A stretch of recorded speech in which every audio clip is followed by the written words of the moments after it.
Sierra Leone, where 8 years of civil war have left a cruel legacy. In a shack in downtown Freetown, an 11-year-old boy prepares for school. When civil strife broke out in 1991, SHERIEFF KOROMA was 3 years old. His father was killed in the war, and the boy now lives with his brother. In July this year, SHERIEFF went to school for the first time, but he can hardly read or write, for he is no ordinary child.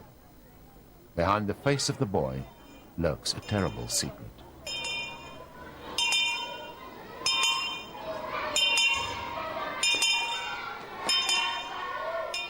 Another day starts with the children singing their country's national anthem. SHERIEFF shows his respect with a salute. It's a military custom he learned deep in the jungles of Sierra Leone.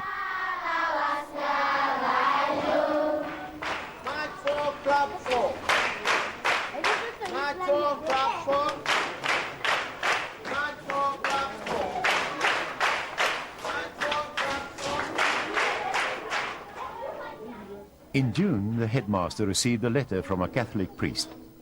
Take SHERIEFF KOROMA into your school. The boy wants to start a new life and needs an education. SHERIEFF was a boy soldier. Earlier this year, he commanded a group of boys on an extraordinary mission to kill innocent civilians and cut off their hands and feet.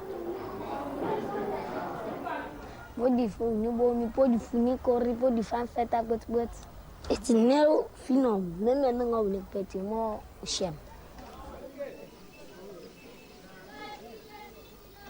In July last year, rebels attacked the town in northern Sierra Leone where SHERIEFF lived with his parents and 10 brothers and sisters. The village was destroyed.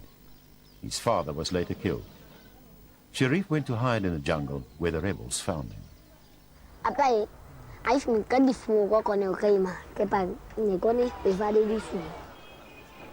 Most of these young children, come from very poor and destitute homes. And when you employ them, you give them food, and then they are drugged.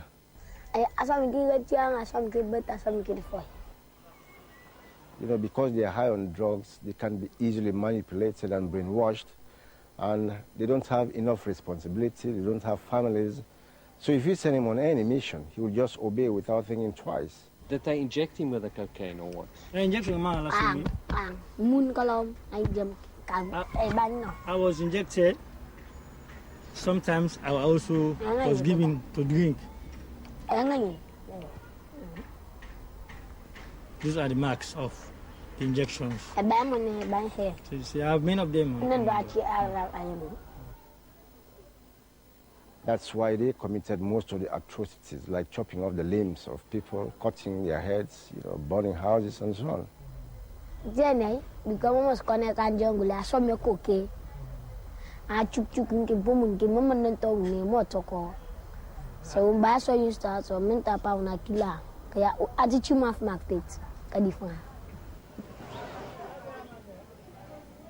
SHERIEFF was particularly brave and was soon promoted to captain. His commander was called General Mag. SHERIEFF acquired the battle name of Captain Cuthand.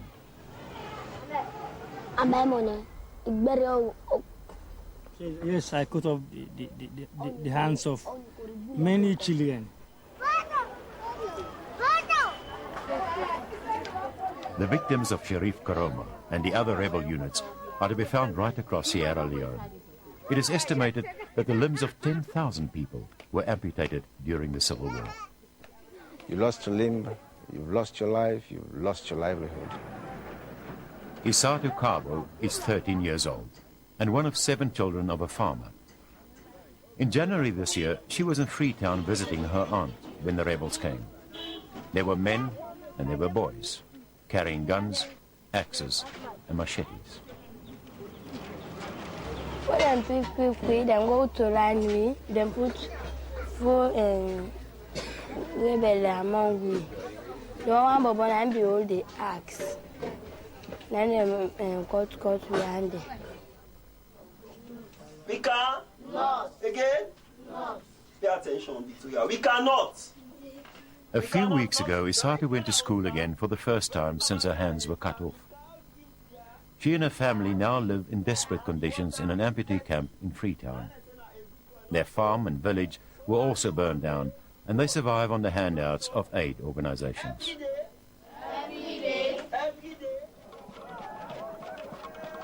Sierra Leone was once a prosperous British colony, established in 1787 as a new home for freed slaves from Britain and the United States.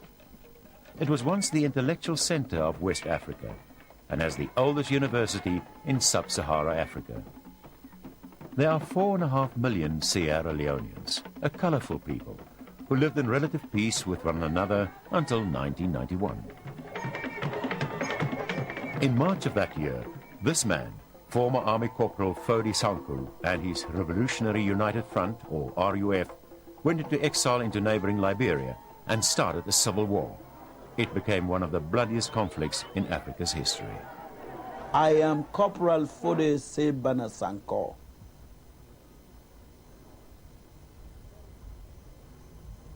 People call me Pape.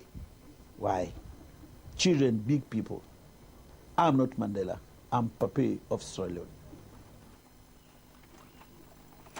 In the years that followed, Sierra Leone suffered a series of coups and military dictatorships. The country was destroyed, and its people devastated by civil war. It became the poorest nation on earth, with a life expectancy of only 37. And yet, it is a country blessed with a wealth of natural resources and some of the richest diamond deposits in the world. Many say that it's precisely these riches and the greed that accompany it that have kept the flames of conflict burning.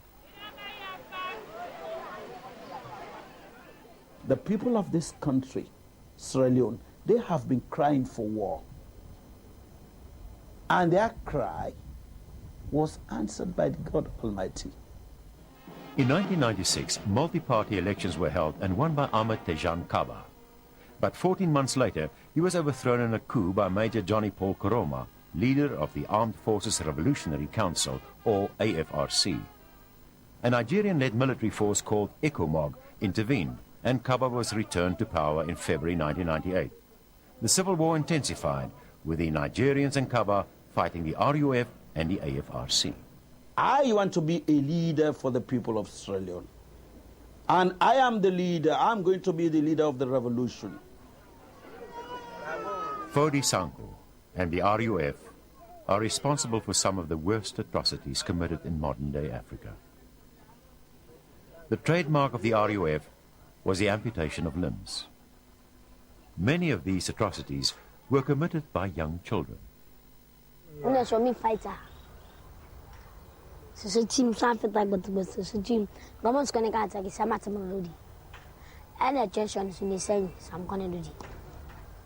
We'll take care of them.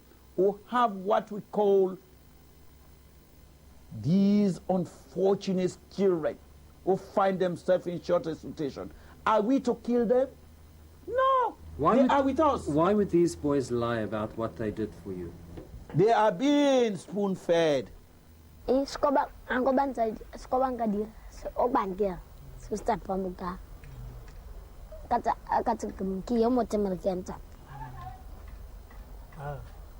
had particular squads that were dedicated to burning houses, to amputations, to executions. So this implies a tremendous amount of organization and command responsibility on the part of all levels of the RUF. Are you proud of your soldiers? Of course. They are not soldiers.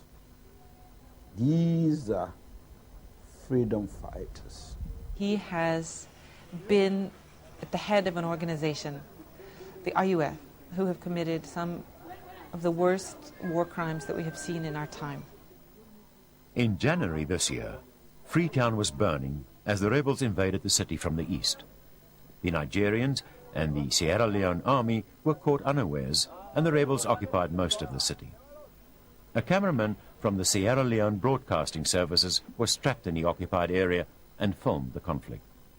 An orgy of violence accompanied the rebel advance to the capital and the ensuing battle with the Nigerians. Rebel soldiers, some as young as 7, roamed the streets, burning, killing, looting, and maiming. Afafanya ko kito kan komanda nga sangkana so ba kama si DUFKA. Ako nem begbele ke pasi buka kolle kata ko. Usman tap da bum ni ga tap kata.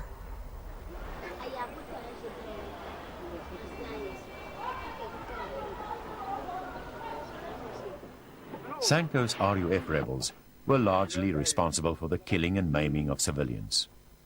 AFRC rebels, supporting former military dictator Johnny Paul Koroma, soon joined in the destruction of Freetown. As the rebels rampaged through the city, hundreds of bodies were dumped at cemeteries and at the state morgue. According to the government pathologist, 7,300 corpses were officially buried. That was the greatest shock for the people of Freetown that time, to be seeing their own friends and relatives, countrymen, townsmates being gathered like ants and packed in front of the mortuary entrance.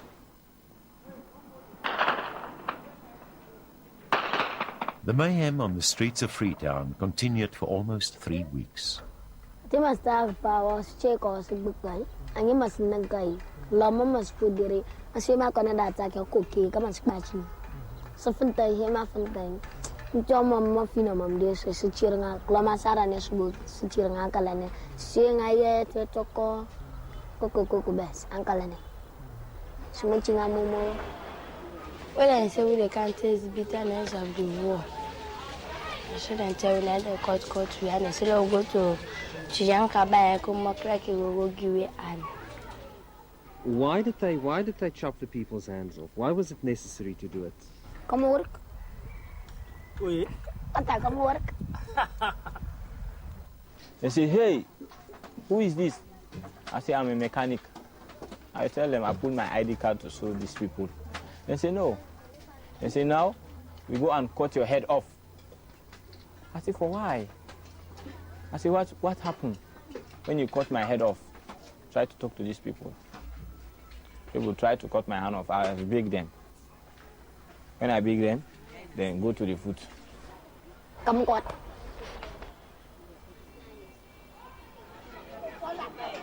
Lonsana Sese is 50 years old and a former customs official. He was hiding with his family in his house when the rebels arrived. Among them were young boys. They took him and his family out of the house. As a gentleman, you've come for the peace. Don't burn my house. Please, we are in peace with you. C'est pas où they burn the house here. So the house was burnt. And even all my properties. He said, sit down, Papa.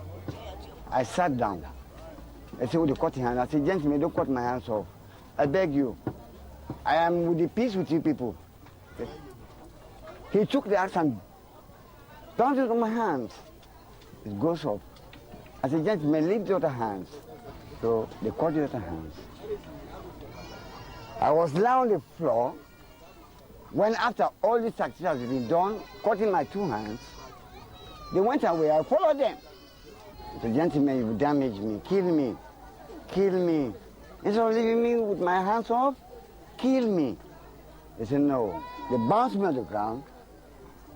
My teeth with a hammer was taken away. You see that? Many people died as a result of their wounds, but others miraculously survived. As the Nigerians drove the rebels back, the wounded, injured, and amputees started making their way to Connaught Hospital. It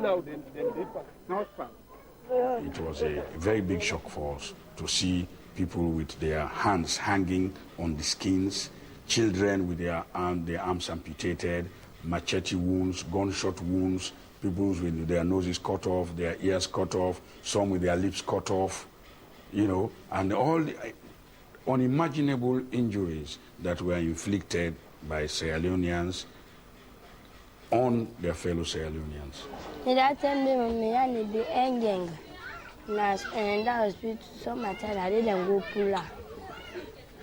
All my years of practice, that was the first time that I saw my fellow countrymen and women with those type of injuries, you know.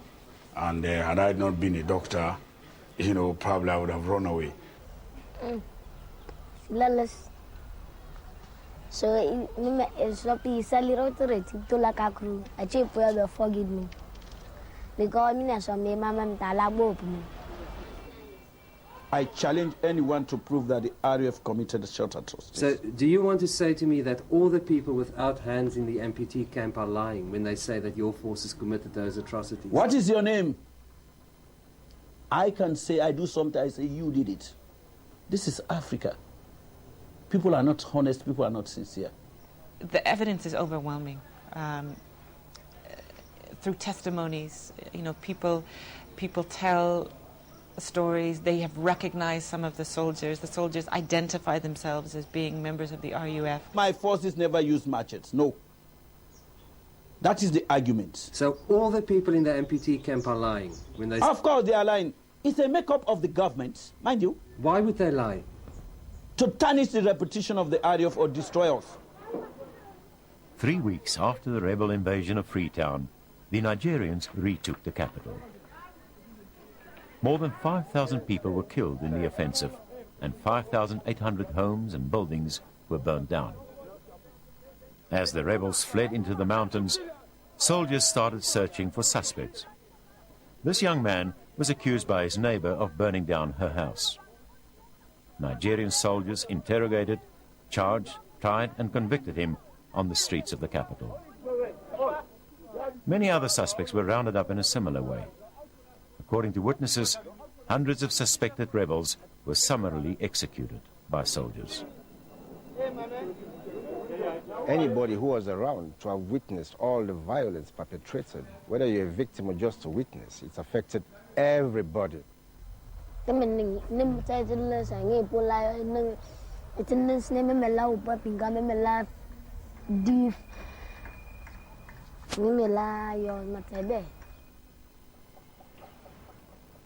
Shortly after the January offensive, President Kaba embarked on a mission to bring peace to his country.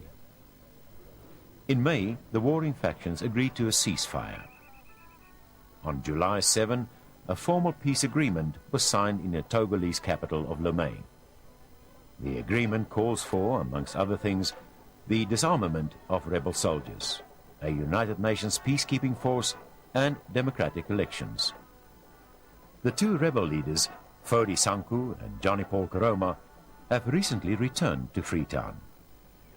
An uneasy peace has settled over Sierra Leone.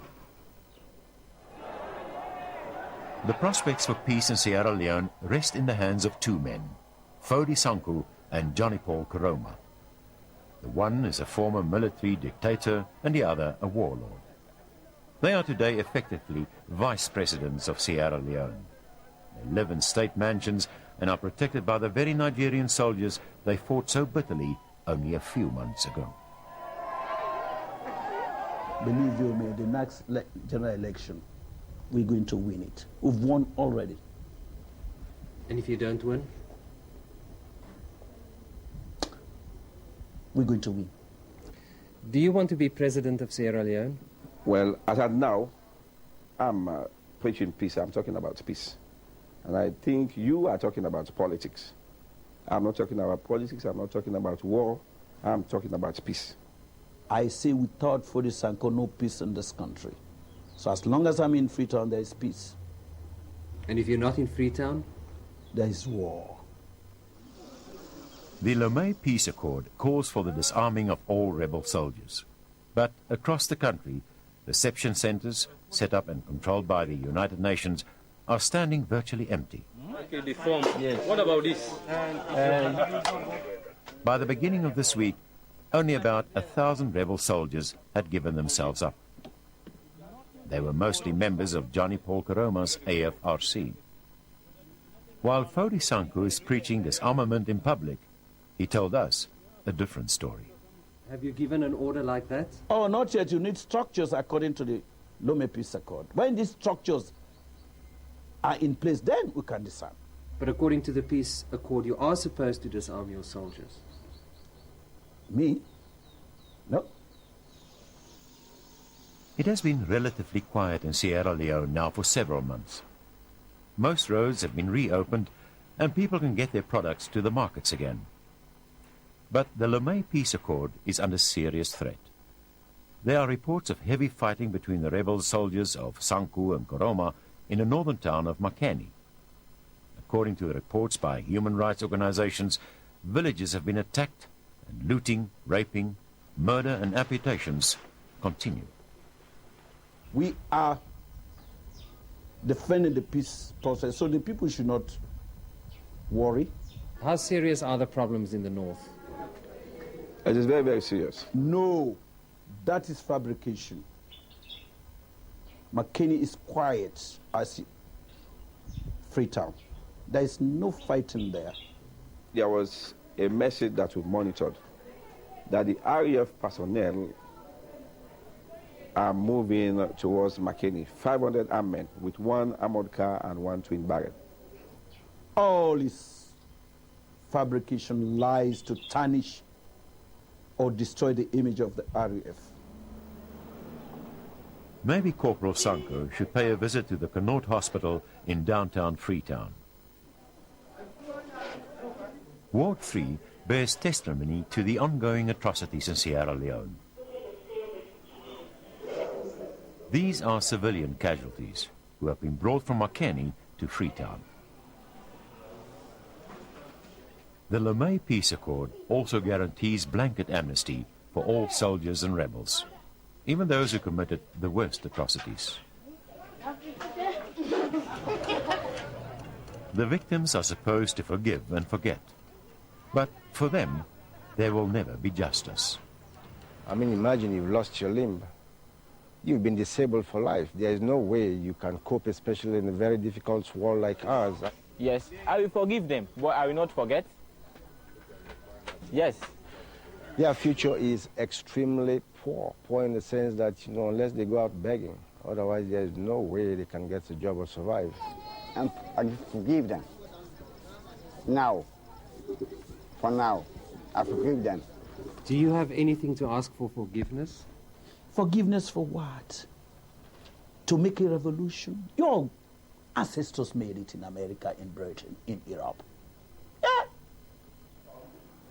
The victims of Sierra Leone are of all ages and from all sides. In an office in Freetown, Catholic priest Father Theo Momo debriefs 2 boy soldiers. He runs a center for these children. You could tell me now what is your age? I'm 10 plus. Okay, Siko is 10 plus. Okay, so he killed so many that he doesn't even know the amount that he killed. Okay, Father Theo was the man who found Sheriff Koroma, reunited him with his brother, and sent him to school. Okay, he was a spy, a boy sent as a spy. Now, what now you want? In a 5-week period in September and October, Father Theo registered 411 boy soldiers who had come to Freetown. There is very little treatment for either the victims or the perpetrators. This is where the worst victims of Sierra Leone's civil war are incarcerated. The Kisi Mental Hospital in Freetown is the oldest in sub-Sahara Africa. Almost 200 victims of war are held behind the high walls. Conditions at the moment are very desperate in the sense that, we have very many psychiatric patients because of the war, and the facilities have dwindled. There is virtually no medicine, little food and few staff. People are chained to their beds to prevent them from escaping. Dr. NAHIM is the only local psychologist or psychiatrist in the country. Well, the patients we have here are the chronic, helpless and hopeless patients who might be dangerous to society. These are the ones who keep here. Sheriff Koroma is lucky that some of his family are still alive and that he goes to school. But he is also haunted by his memories. Kaya malas buko fumpret ya fam. Iwato ya fam teto le pa kuru karo im kiram do hospital kama ko rami matane. Kuru mine was mi mamam tai la yo ku kau mi. Kuru ne so masu ba me kuru tangkas me ti so kala de miram. The picture of violence stays in your memory for the rest of your life. There is no way you can get it off your memory. You can bury it in your subconscious, but it's alive in you all of the time until you die. As Sierra Leone approaches the millennium, peace is balanced on a knife edge. But while leaders scramble for power, life has to go on. In downtown Freetown, a traditional wedding takes place. The groom is not present as he now lives in America. His brother stands in for him. A few months ago, a celebration like this was unthinkable.